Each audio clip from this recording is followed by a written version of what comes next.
Not everyone expects to be recorded by a hidden camera, but with technology today, it's easy to be recorded almost anywhere, but it's definitely not always legal. Normally, you wouldn't be able to detect something like that. Cameras as small as a pin on a pair of glasses, a $30 recording device that looks like a keychain, or even on a light switch. They're often used, but the key is not misusing them.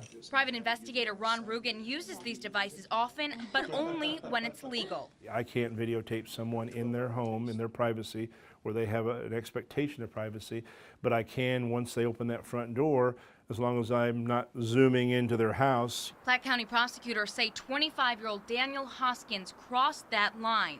Court records show Hoskins worked at Anytime Fitness. Prosecutors say he used a camera that looked like an alarm clock inside a tanning room and used it to record a woman undressing. Rugen says these cameras are very difficult to detect, but the key is to be aware of your surroundings. It just doesn't belong, and then maybe emits a little red dot, a little diode, like where a camera might be next to it. You might be aware of that and check it out further. And for pressing record, Hoskin faces up to a $1,000 fine or a year in jail, or both. Shannon Halligan, 41 Action News. Let's face it, a lot of people do it. Driving faster than the speed limit is a way of life for many drivers, but here in Lawrence, it could soon become a lot more expensive. The city of Lawrence is sending a signal to speeders. Slow down or get ready to pay up. On Tuesday night, city leaders will debate raising the cost of a speeding ticket by about 60%, from a $50 minimum at 10 miles over to $80. 80, wow, well that's gonna affect my budget then.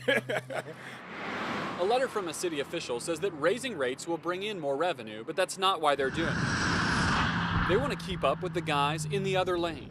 Their research showed speeding tickets in Overland Park start at $80.50. Baldwin begins at $85, and Olathe charges Leadfoot's the most, with baseline tickets starting at $96. Then you add court fees.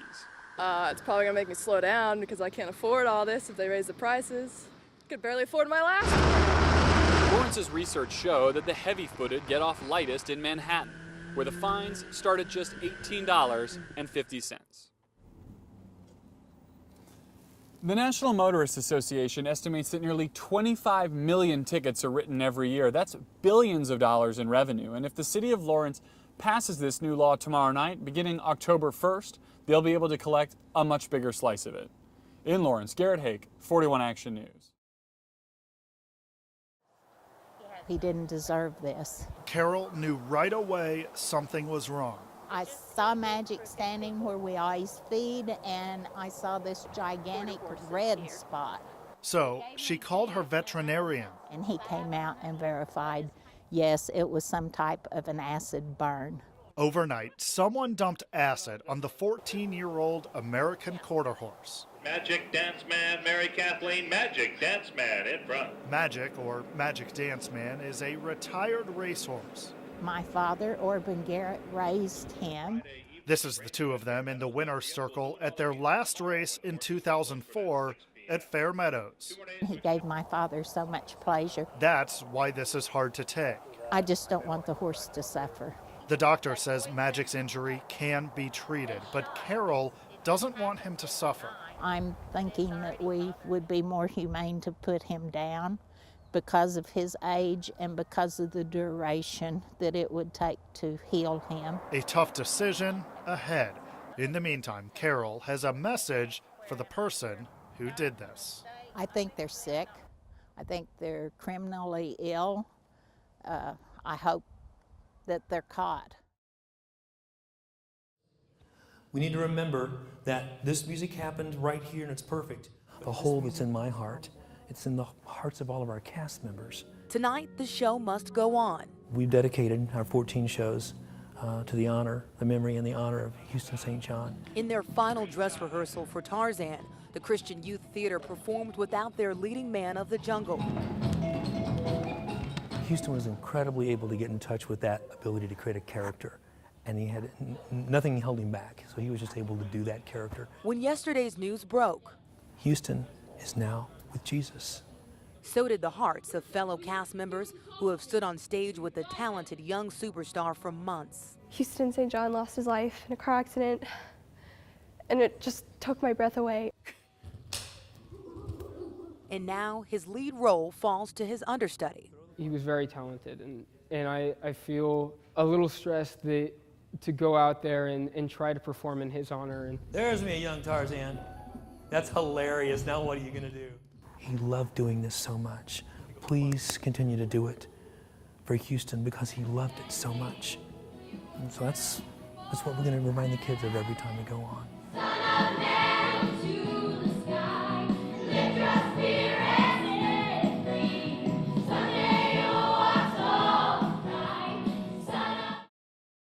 Good evening, everyone. We just arrived in Los Angeles earlier today, and it's turning out to be a beautiful night. Where we stand right now is just around the corner from the Voice stage. That is where we anticipate a wonderful week of live performances. But first, here's a look at part of our journey here and what we can look forward to this week. People see in LA. We started our journey early Sunday morning from KCI. One layover in Denver and 6 hours of travel later, we made it to the entertainment capital of the world, Hollywood, California.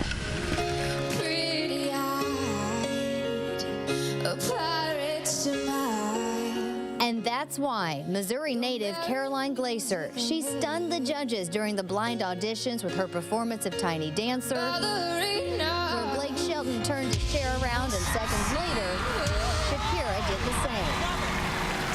Later on in the season, she lost a battle round but was quickly picked up by Team Adam, leaving her a spot in the live playoffs. She will perform on the show Monday night that runs from 7 to 9 to win her dream of becoming The Voice. We hope to see you this week for all of our live coverage. For now, in Hollywood, Jadion Thompson, 41 Action News.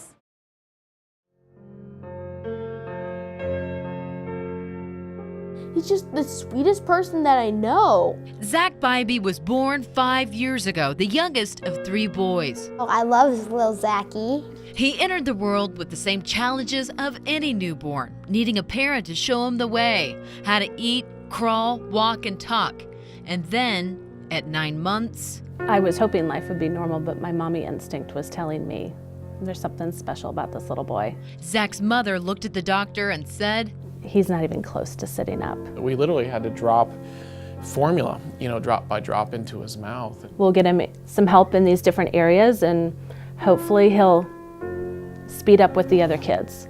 But life was about to change forever when they got the results of an MRI. The MRI basically showed that he had had a stroke at some point, probably before he was born. His brain didn't get enough blood flow. Doctors told them their third baby boy had cerebral palsy, a neurological condition that permanently affects body movement. I'm wondering, will he ever walk? She was kind of sobbing, and I was like, he'll learn. I would lay in bed and say to Kevin, is he gonna be okay? Is he gonna be okay? And every night Kevin would say, there are certain things we can control and certain things that we can't. It was the loss of a dream that I had. I dreamed of a healthy child. What they didn't realize is that Zach, a child who was mentally developing into a little boy on the inside, was about to teach them great things. There you go. Good job, Zach. Their Zach, despite his physical challenges, had great determination. I think most kids, if they had this deficit, would be extremely frustrated and irritated by it. And Zach has this amazing ability to work around that. 4 years of caring. Yay, Zach. Good job. You did. Intensive therapy at St. Luke's The Children's Spot. He doesn't get a spring break. He doesn't get a summer break. When you have the support around you, it's easy to have that hope. They have been our angels. I mean, they've helped him do things that we didn't know if he would ever be able to do. Zach can now eat, walk, and he thinks. And your brothers are waiting for you. Much like I love you so much. Other 5-year-old boys. He is smarter than a lot of kids his age. Now you see him out there, lapping people on the trike and on the bike is just absolutely unbelievable. And they don't see what the child can't do. They believe in the child's potential. His parents just recently heard Zach call them mom and dad. Even though he is still finding words, Zach has communicated a transformative message. He teaches you to never, ever give up. Kiss. He's incredibly happy. He's the happiest kid I've ever met. Life isn't a race, just like to keep going. And I wouldn't wish for another younger brother. No offense, okay? I don't mind. We wouldn't be who we are without him. And our big brothers have empathy that they wouldn't have without Zach. Now, can I get a kiss? Thank you. He's really my hero.